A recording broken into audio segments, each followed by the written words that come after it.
నుంచి 24వ తారీఖు వరకు వరల్డ్ టీబీ వీక్ అవేర్నెస్గా జరపబడుతుంది. World TB day 24th March ప్రతి సంవత్సరం జరపబడుతుంది. ఇది ఎందుకంటే క్షయవ్యాధి గురించి అవేర్నెస్ క్రియేట్ చేయడానికి. క్షయవ్యాధి గురించి అపోహలు చాలా ఉంటాయి ప్రజలలో. ప్రపంచవ్యాప్తంగా ఉన్న కేసులలో మూడవ వంతు కేసులు మన భారతదేశంలోనే ఉన్నాయి. ఈ జబ్బు కంప్లీట్లీ క్యూరబుల్. ట్రీట్మెంట్ చేస్తే కంప్లీట్గా నయమైపోతుంది. దానివల్ల ఇబ్బంది పడుకుంటూ ఉంటారు. ఇది ట్రీట్ చేయకపోవడం వల్ల వేరే వాళ్ళకు జబ్బు చోకడము, financial loss to the family, and చాలాసార్లు కొంతమంది చనిపోతుంటారు కూడా.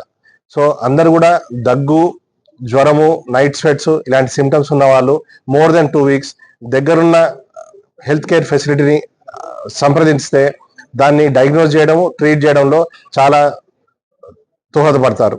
దీంట్లో ప్రతి ఒక్క పౌరుడు కూడా పార్టిసిపేట్ చేసి టీబీని ఎలిమినేట్ చేయడానికి మనము అందరు కూడా కలిసి పనిచేయాలి. టీబీ అసోసియేషన్ ఆఫ్ ఇండియా మరి ఐఎంబీ కూడా ఈ యాక్షన్ అగైన్స్ స్టిగ్మా, టీబీ వల్ల ఏవైతే అపోహలు అంటే టీబీ వస్తే నాకు ఇది అవుతుంది, అది అవుతుంది, టీబీ ఇంకో వాళ్ళకు వస్తుంది అని రకరకాల అపోహలు ఉంటాయి. ఇవన్నీ కూడా దీన్ని ఎరేజ్ చేయడానికి ఈ యాక్షన్ అగైన్స్ స్టిగ్మా అన్నది కార్యక్రమం జరపబడుతుంది. ఇవాళ రాజశేఖర్ గారు మనతో వచ్చారు. ఈయన కూడా ఇలాంటి కార్యక్రమాలు వెళ్ళినప్పుడు దీని గురించి ప్రమోట్ చేసి టీబీ స్టిగ్మా లేకుండా చేస్తే మనము వ్యాధిని నిర్ధారించడానికి అందరూ దోహదపడతాం. మనకు తీవ్రత ఉన్నప్పుడు మనం వెళ్ళి దాన్ని డాక్టర్ చూపించుకోవాలి.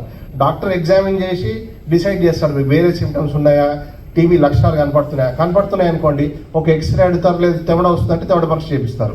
ఇప్పుడు గవర్నమెంట్ హాస్పిటల్స్లో ఎక్స్రే ఫ్రీగా అవుతుంది, మీకు తెవడ పరీక్షలు ఫ్రీగా అవుతాయి. If you're going to private hospitals వాళ్ళు కూడా డాక్టర్స్ ట్రీట్ చేస్తారు, చూస్తారు.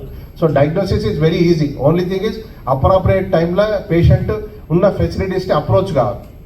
పేషెంట్ వెళ్ళని పక్షంలో మనం చుట్టుపక్కల ఎవరైనా దగ్గుతున్నారంటే మనం చెప్పాలి. ఇప్పుడు మన ఇంట్లో ఎవరో ఉన్నారు వాళ్ళు చెప్పాలి, మీరు వెళ్ళి చూపించుకోండి అని. మన చుట్టుపక్కల ఎవరో వర్క్ ప్లేస్లో ఉన్నారు, మీకు సిమ్టమ్స్ ఉన్నాయి, ఒకసారి చూపించుకోండి, ఏదైనా ఉంటే బయటపడుతుంది చెప్పి. సో అవగాహన ఇది అయ్యి ఉండొచ్చు అని కనుక్కొని ఉందనుకోండి, మందులు వాడితే తగ్గిపోతుంది. ఇప్పుడు మందులు వాడితే వితిన్ 3 to 4 weeks అన్ని సిమ్టమ్స్ తగ్గిపోతాయి. పేషెంట్ యాక్చువల్లీ ఫీల్ నార్మల్ అయిపోయినా. కానీ ఏంటంటే ఈ బ్యాక్టీరియాకి వేరే బ్యాక్టీరియాకి తేడా ఏంటంటే ఇవి మందులు స్టార్ట్ చేసిన 2 monthsలో 90% చనిపోతాయి. అది మిగతా 10%ని ట్రీట్ చేయడానికి అనదర్ ఎక్స్టెండెడ్ 4 months వాడాలి. ఇప్పుడు 6 months వాడకుండా 2 months వాడు ఆపేశారనుకోండి, ఆ 10% బ్యాక్టీరియా బాడీలో ఎక్కడ దాక్కొని మెల్లిగా మల్టిప్లై అయ్యి దాని సెకండ్ అటాక్ అనేది చాలా తీవ్రంగా ఉంటుంది మన బాడీ మీద. సో సివియర్ టీబీ వస్తుంది. అప్పుడు లంగ్స్లో క్యావిటీస్ ఫామ్ కావడము, వాళ్ళు బాగా ఆరోగ్యం క్షీణించిపోవడం అట్లానే అవుతాయి. కొన్నిసార్లు డెత్స్ అవుతూ ఉంటాయి. ఇప్పటికి కూడా ఎవ్రీ 3 minutes కూడా డెత్ అవుతుంది టీబీ వల్ల ప్రపంచవ్యాప్తంగా. సో టీబీ అన్నది మనకు రాలేదు, నాకు రాదు. ఇప్పుడు చాలామంది డయాగ్నోజ్ చేయాలని నాకు ఎట్లా వస్తే టీబీ అంటారు. ఎందుకు రావద్దు నీకు టీబీ? ఎవరికైనా రావచ్చు. భారతదేశంలో ఉన్న ప్రతి ఒక్కరికి టీబీ రావచ్చు. మనము రాకుండా కాపాడాలంటే జాగ్రత్తలు ఏం తీసుకోవాలి? బీపీ, షుగర్ ఉన్న వాళ్ళు షుగర్ కంట్రోల్ చేసుకోవాలి. స్మోకింగ్ ఆపేయాలి, తాగేవాళ్ళు. ఆల్కహాల్ తీసుకోవాలి, తగ్గించాలి. ఎందుకంటే ఆల్కహాల్ తీసుకోవాలి, ఫుడ్ సరిగ్గా తినరు, మాల్ న్యూట్రిషన్ వస్తుంది. ఆహారం లేని వాళ్ళు, ఇప్పుడు పూర్ పీపుల్ ఉంటారు. ఇప్పుడు గవర్నమెంట్ పథకాలు ఉన్నాయి కాబట్టి ఫుడ్ అవైలబిలిటీ ఉండి కొంచెం అది ఇంప్రూవ్ అవుతుంది.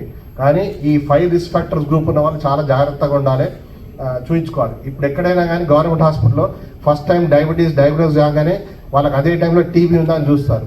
టీబీ డయాగ్నోజ్ అయిన పేషెంట్లో ఇమీడియట్లీ ఆయనకు షుగర్ ఉందని టెస్ట్ చేస్తారు.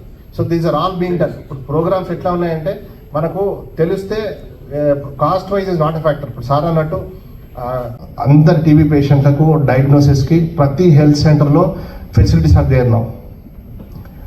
డయాగ్నోజ్ చేయడానికి ప్లస్ ట్రీట్మెంట్ మందులు ఉన్నాయి. ఇదే కాకుండా వాళ్ళకు పౌష్టికాహారం తీసుకోవడానికి అని చెప్పి 1000 rupees ఇస్తున్నారు పర్ మంత్ పేషెంట్స్కి, టీబీ పాజిటివ్ పేషెంట్స్కి. ఎవ్రీ మంత్ వాళ్ళకు డైరెక్ట్గా వాళ్ళ బ్యాంక్ అకౌంట్కి వచ్చేస్తాయి, direct bank transfer. 1000 rupees for 6 months all పేషెంట్స్కి. అయితే ప్రాబ్లం ఏమవుతుందంటే టీబీ అనేది నోటిఫై చేయాలి. ఇది ఎవరు నోటిఫై చేయాలి? డాక్టర్ ఎవరైతే డయాగ్నోజ్ చేస్తున్నారో వాళ్ళు నోటిఫై చేయాలి. డాక్టర్ చేయని ప్రక్రియలో ఇప్పుడు మందులు కొనుక్కుంటున్న ఫార్మసిస్ట్ అని చేయాలి, లేదనుకుంటే డయాగ్నోజేషన్ ల్యాబ్లో కూడా చేయొచ్చు.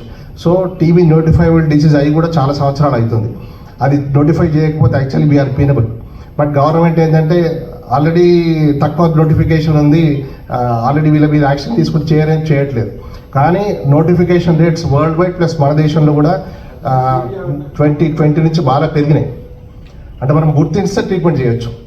సో అట్లా నోటిఫికేషన్ రేట్స్ పెరిగాయి అండ్ క్యూర్ రేట్స్ కూడా బాగా పెరిగాయి. ఎవరైతే మందులు వాడుతున్నారో వాళ్ళ క్యూర్ రేట్ ఆల్మోస్ట్ 90% వరకు వచ్చింది.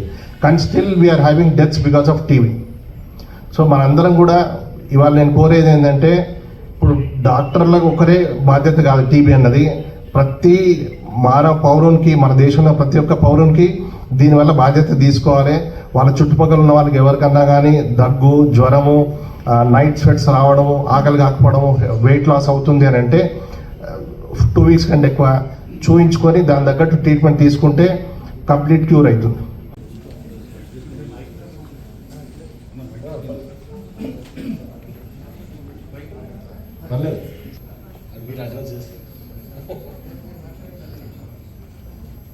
So good morning everyone. For stigma against tuberculosis and Awareness among my community to build stigma. It is not only any one doctor or any leader responsibility, it is every citizen responsibility. So we need to create the awareness for the public. So ఇంతకుముందు ఎవరైతే ఈ డిసీజ్తోని suffer అయినో వాళ్ళ experience కానీ తీసుకోవడం కానీ, so మనం అంటే ఈ డిసీజ్ని డయాగ్నోస్ చేసుకోవడం అంటే జనరల్ ఈ disease curable, but diagnosis is the issue. చాలామంది ఏంటంటే డయాగ్నోస్ అయితే ఇట్లా సొసైటీలో తిరగడం కష్టం, ఒకవేళ పాజిటివ్ ఉండే చెప్పుకోవడం కష్టం కాబట్టి దాన్ని అంటే చాలా వరకు డయాగ్నోస్ చేసుకోరు. చేసుకున్న వాళ్ళు కూడా ఇరెగ్యులర్ మెడికేషన్ వల్ల సో దాన్ని ఇంకా అంటే డిసీజ్ ప్రోగ్రెస్ కావడం కానీ, సో ఇవన్నీ మన అవేర్నెస్ క్రియేట్ చేస్తే దాన్ని ఈజీగా మనం ఈ డిసీజ్ని ఎలిమినేట్ చేయొచ్చు. సో దీనికోసమని అందరి సహకారం అవసరం. సో ఈరోజు మనం ఈ 24th March world TB day సందర్భంగా ఈ awareness 1 week program we are conducting. So all these awareness programs, so please spread the, I am requesting all the press people to spread the everyone to reach all these how to diagnose, what to do, what not to do, everything. So already doctor explained everything. So thank you so much once again. It is not only any one doctor or any leader responsibility, it is every citizen responsibility. So we need to create the awareness for the public. So ఇంతకుముందు ఎవరైతే ఈ డిసీజ్తోని suffer అయినో వాళ్ళ experience కానీ తీసుకోవడం కానీ, so మనం అంటే ఈ డిసీజ్ని డయాగ్నోస్ చేసుకోవడం అంటే జనరల్ ఈ disease curable, but diagnosis is the issue. చాలామంది ఏంటంటే డయాగ్నోస్ అయితే ఇట్లా సొసైటీలో తిరగడం కష్టం, ఒకవేళ పాజిటివ్ ఉండే చెప్పుకోవడం కష్టం కాబట్టి దాన్ని అంటే చాలా వరకు డయాగ్నోస్ చేసుకోరు. చేసుకున్న వాళ్ళు కూడా ఇరెగ్యులర్ మెడికేషన్ వల్ల సో దాన్ని ఇంకా అంటే డిసీజ్ ప్రోగ్రెస్ కావడం కానీ, సో ఇవన్నీ మన అవేర్నెస్ క్రియేట్ చేస్తే దాన్ని ఈజీగా మనం ఈ డిసీజ్ని ఎలిమినేట్ చేయొచ్చు. సో దీనికోసమని అందరి సహకారం అవసరం. సో ఈరోజు మనం ఈ 24th March world TB day సందర్భంగా ఈ awareness 1 week program we are conducting. So all these awareness programs, so please spread the, I am requesting all the press people to spread the everyone to reach all these how to diagnose, what to do, what not to do, everything. So already doctor explained everything. So thank you so much once again. అది tuberculosis కార్సినోమానా ఇంకా ఏదన్నా అనే దాని మీద ఇంకా కూడా నిర్ధారణ ఈ టైం గ్యాప్లో ఎంతైతే పబ్లిక్కి అంటే కామన్గా సిటిజన్కి ఏదైతే ఇబ్బంది జరుగుతుందో ఫైనాన్షియల్ లాస్ అనుకోవచ్చు, ఎట్ ద సేమ్ టైం వాళ్ళ మానసిక ఆందోళన, వాళ్ళ ఫ్యామిలీ మెంబర్కి ఎవరికైనా శాంపుల్ ఇచ్చిన తర్వాత హాస్పిటల్లో వాళ్ళు అడుగుతుంటే చెప్పలేని పరిస్థితులు, ఏం జరిగింది, ఏం రిజల్ట్ వచ్చింది, ఏం డయాగ్నైజ్ అయింది అనే దాని మీద ఖచ్చితమైన నిర్ధారణకి ఎందుకు ఫాస్ట్గా ఇంకా కూడా రాలేకపోతున్నాం. ఇఫ్ ఇట్ ఈస్ ట్యూబర్క్లోసిస్ ఇమీడియట్గా నిర్ధారణ జరగకపోతుంది.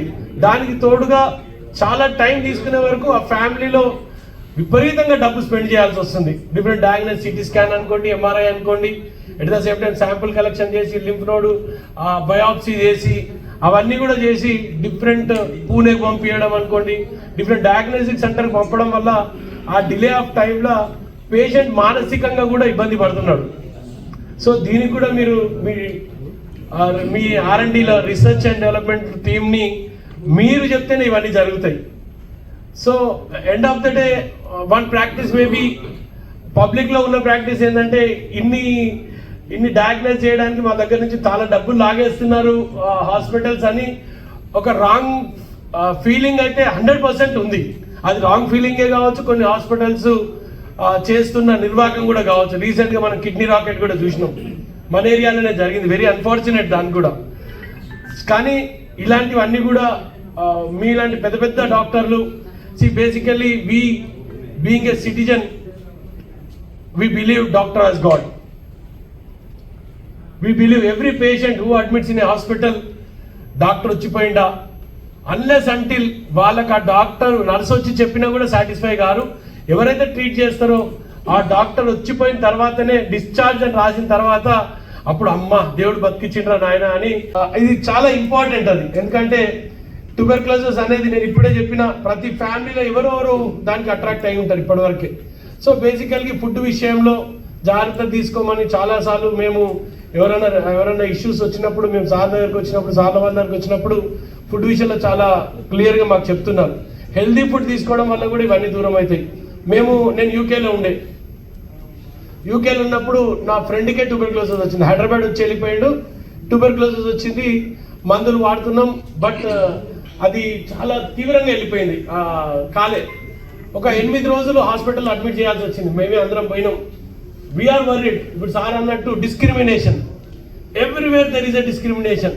ఉమెన్ డిస్క్రిమినేషన్, మెడికల్ డిస్క్రిమినేషన్, ప్లేట్లు సపరేట్ పెడతారు. ఇవన్నిటిని కూడా ఎట్లా తీసుకురావాలనేది మీరే చెప్పాలి సార్. ఇవన్నీ కూడా చాలా important issues. Anyhow tuberculosis eliminate కావాలి. ఈ దేశం నుంచి ట్యూబర్క్లోసిస్ అనొద్దు. నేను చాలా గమనించిన బయట దేశాల నుంచి వచ్చిన పిల్లలలో చాలా మందికి ఎందుకో ట్యూబర్క్లోసిస్ వస్తుంటుంది. నాకు అది అర్థం కాలేదు. మరి అది ఎందుకు వస్తుంది అనేది ఇప్పటికీ I been talking to Sudhir Prasad garu on this issue every time, but still I don't understand ఎందుకు వస్తుంది అనేది ఇప్పటివరకు అంత తెలియట్లేదు. బట్ ఎనీహౌ అందరం కూడా హెల్తీగా ఉండాలి. ఈ ట్యూబర్క్లోసిస్ మీద అవగాహన ఖచ్చితంగా నా వంతు సాయంగా ఎక్కడ నాకు అవకాశం దొరికినా ఖచ్చితంగా నేను చెప్తా. మీరు కూడా నాకు ఒక ప్యాంప్లెట్ రూపకంగా ఇవ్వండి సార్.